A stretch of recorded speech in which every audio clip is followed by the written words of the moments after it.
আসসালামু আলাইকুম। আমরা আমাদের শখের ছাদ বাগানের জন্য আরেকটা শাকের বেড তৈরি করে ফেললাম। ওটা তো সবজি বেড তৈরি করছিলাম, এটা শাকের বেড। আমাদের বাড়িতে যখন কাজ করা হয়েছিল তখন অনেক দামি দামি কাঠ আনা হয়েছিল। সেখানে আমরা দরজা বানানোর জন্য বড় ঘাসি কিনে ফেলছিলাম। সেখানে ছোট ছোট অনেক টুকরা টুকরা অনেক কাঠ বেঁচে যায়, সেই কাঠগুলো বাসায় পড়িয়েছিল। সেই কাঠগুলো দিয়েই আজকে আমরা আমাদের শখের ছাদ বাগানের জন্য একটা শাকের বেড তৈরি করে ফেললাম। দেখুন এটা কত সুন্দর হয়েছে, মাশাআল্লাহ, আলহামদুলিল্লাহ।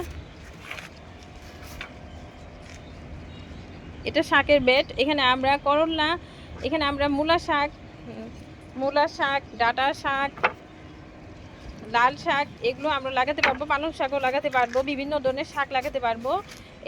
আর এখানে আমরা করলা লাগিয়ে, উচ্ছে লাগিয়ে সেগুলো আমরা জাংলাও দিতে পারবো। দেখুন, আবার লাউ লাগিয়েও দিতে পারবো। এটা হচ্ছে বেডটা হচ্ছে এটা আমরা এখানে দিছি, উচ্চতা দিছি 5 ইঞ্চি। এখানে 1 ইঞ্চি ফাঁকা রেখে 4 ইঞ্চি মাটি ভরাট করব।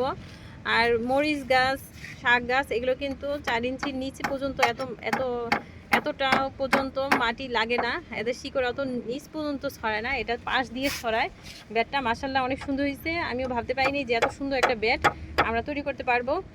আমি আমার ছোট্ট বেবিটা মিলে এই কাজটা করেছি, আর আমার বড় বেবিটাও মাঝে মাঝে আমাকে একটু হেল্প করেছে, কিন্তু ছোট বেবিটা সবসময় আমার সাথে ছিল। ও সবসময় আমাকে হেল্প করছে এবং উৎসাহ দিছে। আমার দুইটা বেবি আমাকে খুব উৎসাহ দেয় যে কোনো কাজে। দেখুন কত সুন্দর হয়েছে বেডটা। আজকে এটার মধ্যে আমরা নিচ দিয়ে সিমেন্টের বস্তা, আমাদের বাসায় যেহেতু এখনও কনস্ট্রাকশনের কাজ হয়, অনেক সিমেন্টের বস্তা আছে, সেগুলো আমরা খুলে পরিষ্কার করে দিয়ে লাগিয়ে দিব। লাগিয়ে দেওয়ার পর তারপর এখানে আমরা মাটি ভরাট করে দিব, জৈব সার মিশ্রিত মাটি ভরাট করে দিয়ে তারপরে আমরা এখানে শাক লাগিয়ে দিব।